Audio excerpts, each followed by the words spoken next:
Chapter number 8 वर्ग समीकरण की सेकंड यानी कि बी एक्सरसाइज आज हम स्टार्ट करेंगे। क्वेश्चन नंबर 1, एक वर्गाकार मैदान का क्षेत्रफल 441 वर्ग मीटर है। मैदान का परिमाप ज्ञात कीजिए। यहाँ पर हमें एक वर्गाकार मैदान, वर्ग मीन्स ऐसी आकृति जिसकी चारों भुजाएं बराबर हों, तो ऐसा मैदान है जिसकी चारों भुजाएं बराबर हैं, उसका हमें क्षेत्रफल दिया हुआ है 441 वर्ग मीटर। और साथ ही वर्ग की और क्या क्वालिटी होती है, वर्ग का हर एक कोण जो होता है वो 90 डिग्री का होता है।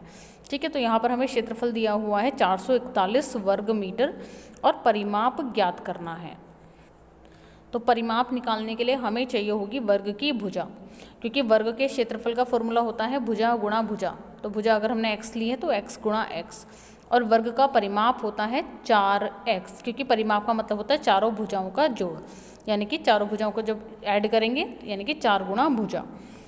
तो यहाँ पर हमने मान लिया, क्योंकि हमें वर्ग की भुजा चाहिए उसके बाद ही परिमाप निकलेगा, तो हमने यहाँ पर मान लिया कि वर्ग की जो भुजा है वो x मीटर है।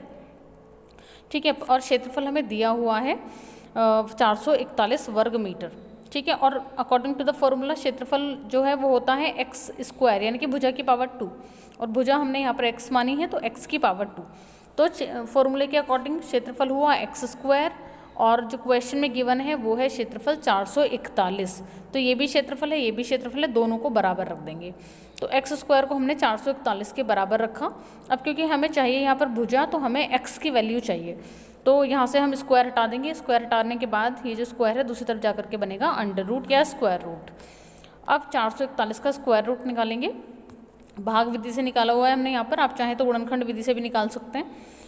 भाग विधि से निकालना आसान होता है, टाइम थोड़ा कम लगता है उसमें। तो 441 का हमने यहाँ पर भाग विधि से निकाला हुआ है स्क्वायर रूट। तो 2 दूनी 4 पेयर बनाए पहले राइट हैंड से, उसके बाद 2 दूनी 4 करके और इन दोनों को फिर ऐड करके यहाँ पर लिखा, और यहाँ पर बचा है 41। तो जो बैलेंस बचता है उसको हम लास्ट में लिख देते हैं, और फिर 4 के साइड में 1 लिखा जिससे कि 41 आकर के कैंसिल हो जाए, तो 1 फिर यहाँ पर भी लिखते हैं। तो 21 आया हमारा 441 का स्क्वायर रूट।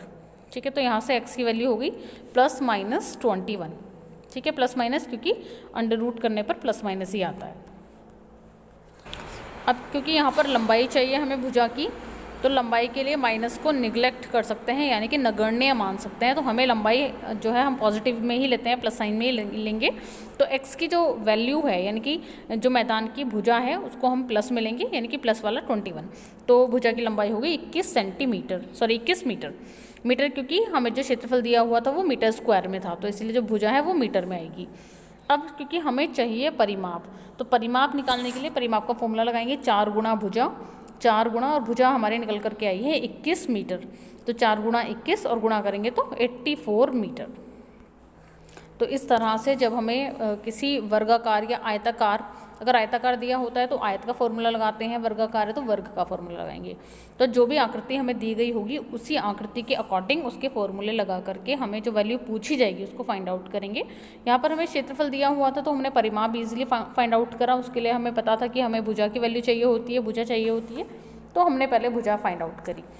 सेम ऐसे अगर हमें कहीं पर परिमाप दिया होगा, क्षेत्रफल पूछा जाएगा, तो भी हम अकॉर्डिंगली फॉर्मूले लगा करके जो पूछा जाएगा उसकी वैल्यू निकाल सकते हैं।